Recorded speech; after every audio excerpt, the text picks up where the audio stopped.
All right, here's an update. It's Saturday, January 9th. The last time they mudded was on Thursday. The house is nicely dried out. All the mudding has lost its moisture, which is good. And we're just doing a quick walk around. Notice the small fixed windows in the garage by design. They're north facing on this side. This one is east facing. There's no reason to have large windows in a garage because it just causes heat loss. As you can tell, since there's no lights in the ceiling yet, and it's currently noon, there's plenty of ambient light, extra light. You can walk around here like I'm doing right now, and there's no problem. You can see whatever you need to see. And then remember, there's gonna be 8-foot high shelves here, 2 feet deep, and it's gonna be about 70 feet long. That's a ton of storage space, readily accessible in a heated, cooled environment. It'll work out great. I'm glad I didn't put a basement in. Typical sort of style, oh, you gotta put a basement in. Nah, that's stupid. Then there'll be all sorts of stuff here. There'll be hoses, because we've got a hose bib right there. There'll be a hose reel. There'll be garbage cans, all the stuff of daily living. There'll be lawnmowers and other stuff that are utilized on a regular basis over on this side. Storage on that side, and obviously the garage door when it arrives over there. Nice tall ceilings. I can put in high shelving units here for additional storage. And then there's gonna be the storage up here for tires and other stuff, long-term storage. The lift will go here for all the car people. We're coming in from the garage into the mudroom. Obviously there's gonna be a sink here, a place to sit here so you can take your boots off, washer and dryer. This is the project room. So if you've got tons of stuff that you're bringing in from the car and you don't really know what you're gonna be doing with it for the next week or two, you can dump it in the project room, which is also a 3rd bedroom, just to have it someplace sit out of sight. You can also have your table there.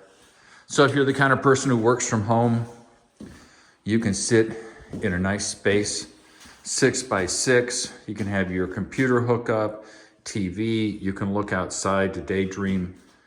Nice closet, computer room. The usual stuff, nothing dramatic has changed. It's just another walkthrough. Pocket door, so you can have some privacy. A door there. And then obviously your own full bath. And if you're 6 feet tall, that's a 6-foot tub. Toilet, vanity. When you decide you're hungry, you walk into the kitchen. And it is noon on a Saturday. And boy, is this space bright. There isn't a single electric light bulb anywhere.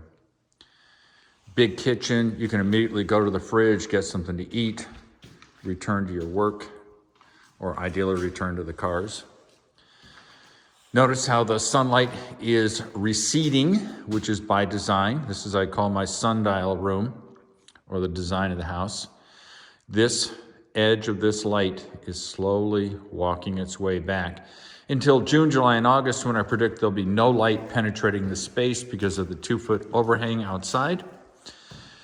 There'll be blackout shades here. They'll be up, down, down, up. So it can be adjusted any way you want, depending how much light you want. Obviously, if the TV's over there and you want it completely dark so you can watch a movie or something, you can do that. The 15-foot long peninsula will be here, which will be nice, lots of space. There'll be a table, chest of drawers there, storage with plenty of electrical outlets. This is gonna be the art wall. The drywall and the mudding is coming along nicely. There's a few spots that need to be sanded. Master bath, once again, walk-in shower, 4 by 6. Toilet, lots of light, because some people do their reading on the toilet. Shower will have some indirect light coming here so that you can see what you're doing, but not feel like you're being exposed to the great outdoors in your nakedness. Obviously, grab bars here, because you never know when you're gonna need a grab bar. It's a funny thing about grab bars, they're always unannounced. They'll be very stylish. Master bedroom, head of the bed, TV, walk-in closet. This will be a pocket door, obviously, because do you really need to close and open your door all the time to get into your clothes? Not really. It's just a space for clothes and stuff. And it looks good, yeah. Walking out of the master bedroom into the hallway. And that is the tornado room. It's also just a closet. Walking across the way, we're into the second bedroom, or the third bedroom was the project room. This is the second. The master is the first. Head of the bed goes here. TV goes there. It's very nice. This is their walk-in closet. Pocket door again. It's fairly good sized. I think it's like 4 or 5 feet this way and about 10 or 15 feet this way. Here's the mechanical room. Oh, the modulation is 0 now because the in-floor heat is off, which makes sense. It's a 40-degree day. There's not much demand for heat, and this is a very well insulated home. All the moisture was removed because I left the windows and one of the doors slightly open for the last 2 days, so all the moisture from the mudding is gone.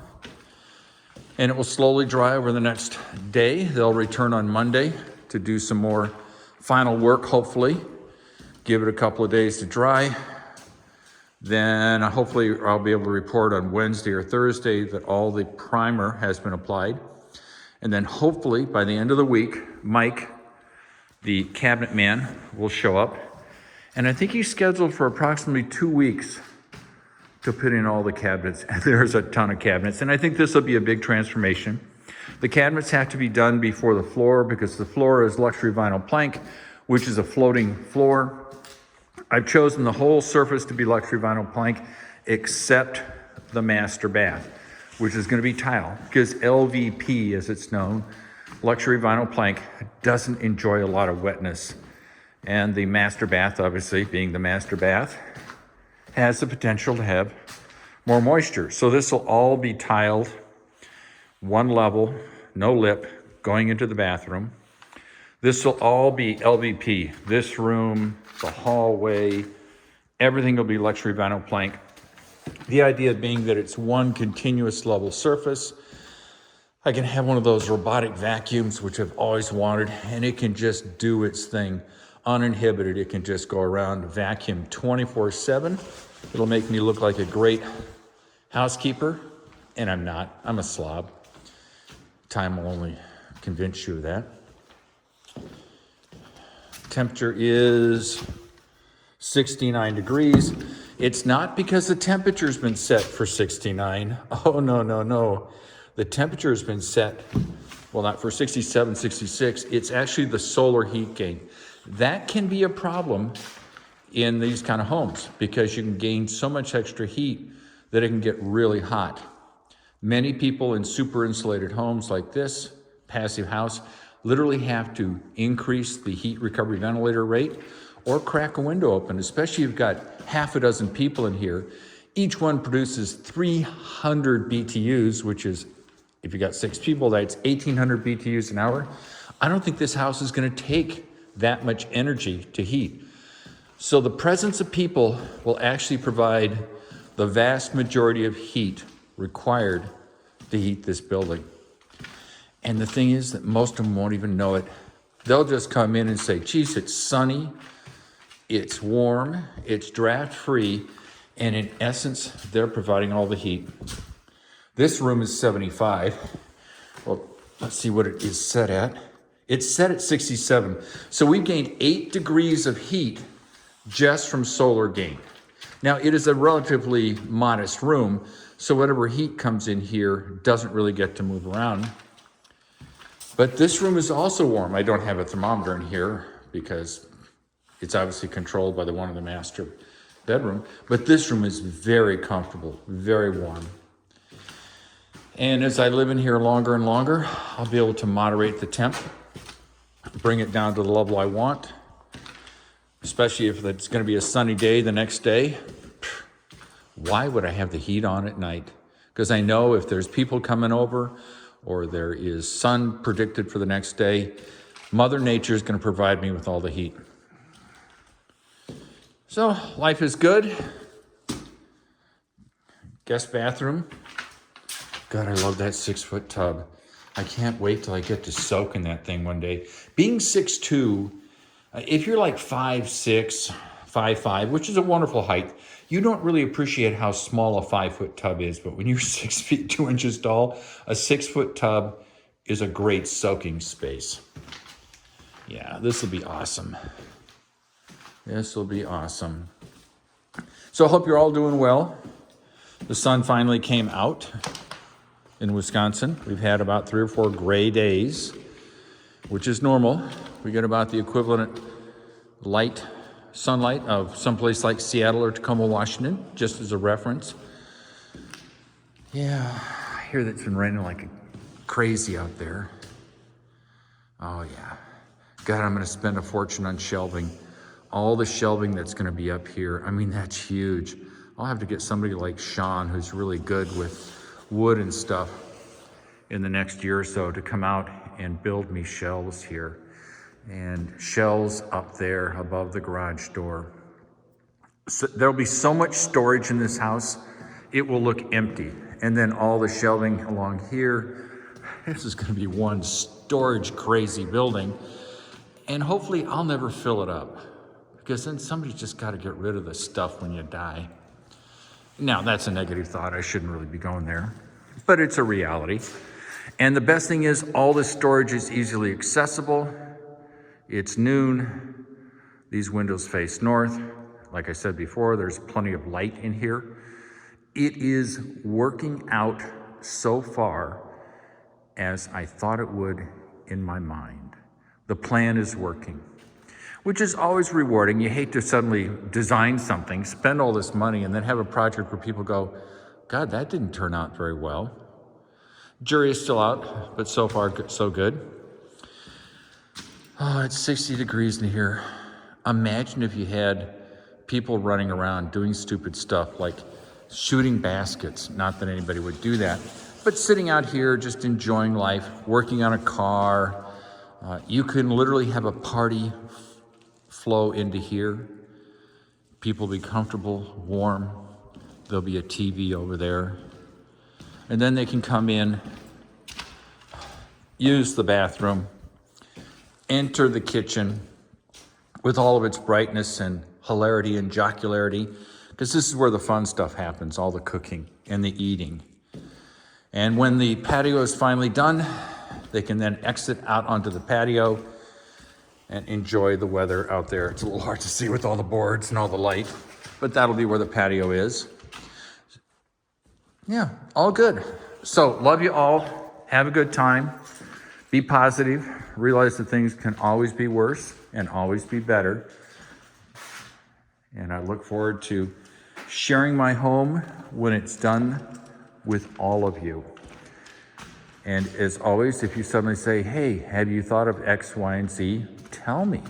It's a whole lot easier to tell me now while it's in the mid stages of construction than it is to tell me a month after it's done and go, oh, I wish you had done this, this, and this. And I'm thinking it would have been so much easier if you had told me. And I've got to give credit to everybody. People have been very forthcoming in their ideas. I've not had any hesitation. I just want to continue to encourage that with people. Don't hesitate. Speak up now. You won't hurt my feelings. So much easier to do it now, cost-wise and structurally, than it is to do after it's done. But that's kind of obvious. But it bears repeating and letting people know, don't hesitate. Tell me what you think. Tell me what you feel. Tell me now if you feel comfortable in doing it. And I appreciate it. So love you all. Hope you're having a good 2021. Things will just get better and better and better. So I'll talk to you later. Bye.